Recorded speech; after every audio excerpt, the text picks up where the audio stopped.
In this video, we will learn how to solve numerical related to kinetic energy. For this, I have taken NCERT exercise question number 4, which is certain force acting on a 20 kg mass changes its velocity from 5 meter per second to 2 meter per second. Calculate the work done by the force. Question को समझते हैं diagram से। देखिए, मान लेते हैं हमारे पास एक ऑब्जेक्ट है। इस ऑब्जेक्ट का मास कितना दे रखा है 20 kg और ये मूव कर रहा था 5 मीटर पर सेकंड की वेलोसिटी से। इस पर हमने फोर्स लगाई और फोर्स लगाने के बाद इसकी वेलोसिटी बदल गई, 2 मीटर पर सेकंड हो गई। तो इस केस में इस पर कितना वर्क डन हो रहा है बाय द फोर्स, वो हमें निकालना है।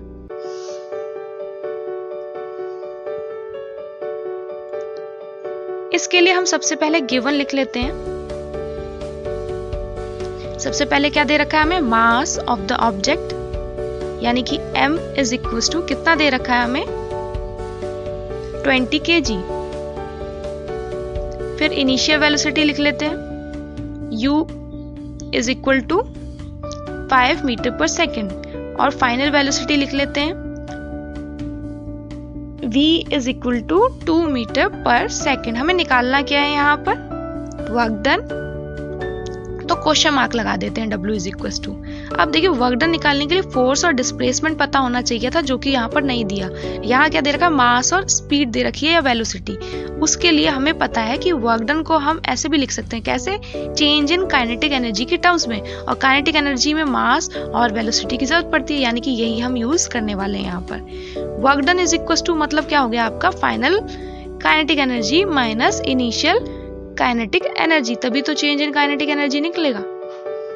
अब फाइनल काइनेटिक एनर्जी के लिए क्या फॉर्मूला लगाएंगे, हाफ mv² और इनिशियल काइनेटिक एनर्जी के लिए हाफ mu²।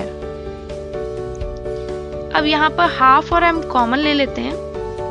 अंदर क्या रह गया आपका, v² माइनस u²। आप चाहो तो अलग अलग सॉल्व करके माइनस कर सकते हो, मैं डायरेक्ट कर रही हूँ। हाफ, अब देखिए m की वैल्यू पुट की हमने 20, v की वैल्यू पुट की हमने 2 और u की वैल्यू पुट की 5। अब यहाँ पर सॉल्व करते हैं इसको, तो हाफ मल्टीप्लाई 20 इंटू अंदर क्या हो जाएगा 4 माइनस 25। अब यहाँ 2 से और 20 को काट दिया 10 पर, तो हमारे पास क्या रह गया 10 मल्टीप्लाई 4 माइनस 25 यानी कि माइनस का 21। तो आंसर क्या आया, माइनस 210।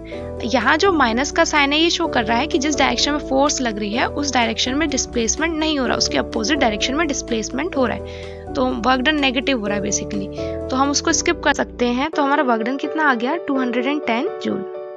नाउ आई होप कि आप किसी भी तरह के काइनेटिक एनर्जी से रिलेटेड न्यूमेरिकल को सॉल्व कर सकते हैं। Thank you.